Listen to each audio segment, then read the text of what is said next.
28 years, Professor. Let's see what kind of galaxy we woke up to.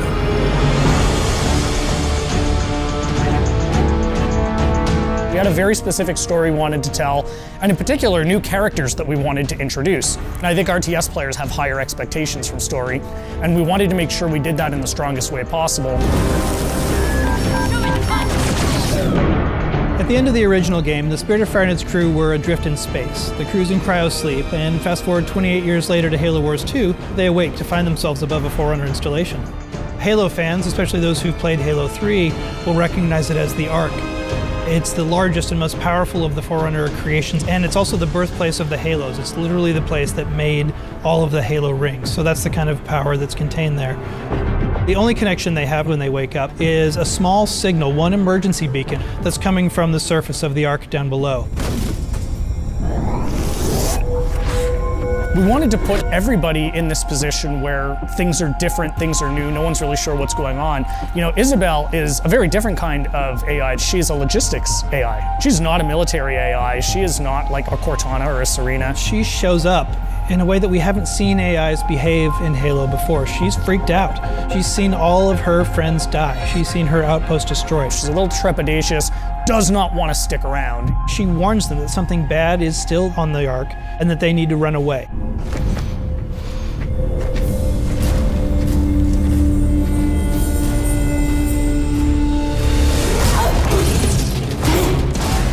The Spartans from Halo Wars, last time you saw them was in the original Halo Wars, just tearing down a pack of elites. And here are those same Spartans being taken apart by one guy. Who is this guy? They meet Atriox for the first time. He surprises them. The Spartans expect a brute, they get much more than a brute in Atriox.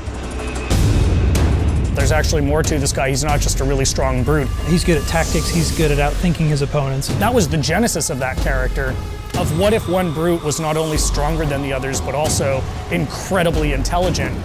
Atriox is something the universe hasn't seen before. The fact that he can surprise and then beat 3 Spartans in hand-to-hand combat sets the stage for who's in charge of the Banished and the kind of threat they pose.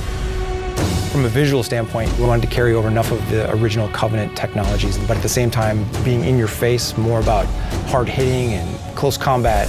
You know what a Wraith does if you've played Halo, but you've never seen a Wraith look like this before. Lots of layered armor, lots of ramming spikes, things that spoke to a brute's sensibilities and aesthetic choices. This is who they're going to have to fight. This is who Captain Cutter has to beat. Our astronavigation system can't pinpoint a location. We're not on the map anymore. But as the captain of this ship, he is 28 years out from his last set of orders. Like, what do you do when you are supposed to report into this hierarchy, but you literally haven't seen them for almost 3 decades? We didn't drift out of the galaxy in 28 years, Professor. The crew wakes up, they have no idea what's going on, and he comes across this massive banished force. He's always chosen his crew over his own advancement. They've been through hell and back, and they wake up in this universe they don't understand, and he's going to do whatever he needs to do to protect his crew. And that sets off a really fascinating face-off.